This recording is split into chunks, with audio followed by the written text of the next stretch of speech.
Hi மக்களே, இன்றைக்கி நம்ம என்ன பார்க்க போகிறோம்னாச்சுன்னா உருளைக்கிழங்கு வச்சு ஸ்மைலி பொட்டேட்டோ செய்யலாம். நான் உருளைக்கிழங்கை வேக வச்சு வச்சுருக்கேன். தோல்லாம் நீக்கிட்டு அதை வந்து மசிச்சு எடுத்துக்கலாம். அதுக்கப்புறம் என்ன செய்யணும்னு காமிக்கிறேன் பாருங்கள். நல்லா மசிச்சு எடுத்துட்டேன்.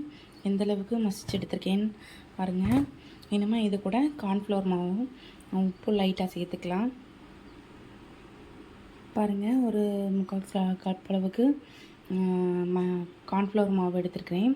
இவ்வளோ சேர்த்துக்கலாம்.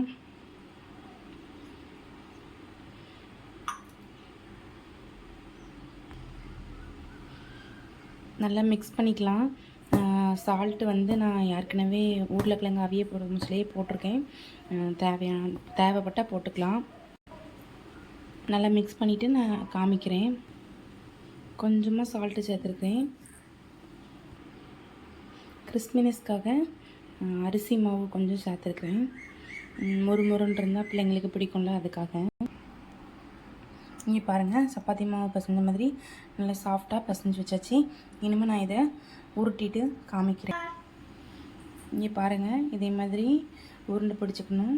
அதுக்கப்புறம் உருண்டை பிடிச்சிட்டு சப்பாத்தி உருட்டுற மாதிரியே சப்பாத்தி கல்லில் வச்சு உருட்டணும். கொஞ்சம் தின்னமாக தான் உருட்டணும், மெல்லிசெல்லாம் உருட்ட முடியாது. இதை பாருங்கள், இதை ரவுண்ட் சேஃபுக்காக இந்த பாருங்கள் கண்ணாடி பவுல் வச்சு இதை கட் பண்ணி எடுக்கிறேன். நீங்கள் எப்படினாலும் உங்களுக்கு எந்த இது வேணுமோ கட் பண்ணி எடுத்துக்கலாம். இதாட்டம் உங்களுக்கு எந்த ஆப்ஷன் இருக்குதோ அதை வச்சு கட் பண்ணிக்கலாம்.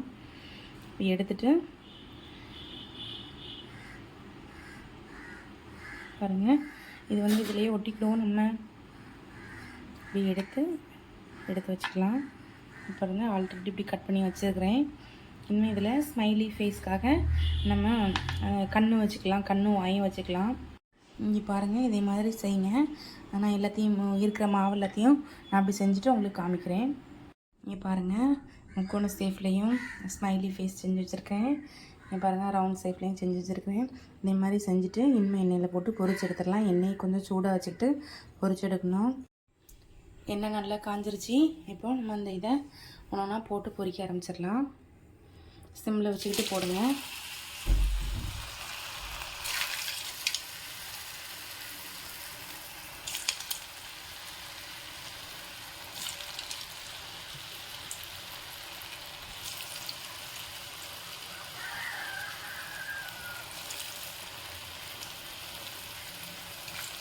வந்து தான் எப்படி இருக்குன்னு காமிக்கிறேன். இங்கே பாருங்கள், ஒரு ரவுண்டு எடுத்தாச்சு. எப்படி வந்திருக்குன்னு பாருங்கள். அடுத்த ரவுண்ட் போட்டு எப்படின்னு எல்லாத்தையும் காமிக்கிறேன். ஃப்ரெண்ட்ஸ்க்கு இதே மாதிரி நீங்களும் உங்கள் ஃப்ரெண்ட்ஸ்க்கு உங்கள் குழந்தைங்களுக்கு நீங்களும் செஞ்சு கொடுங்க.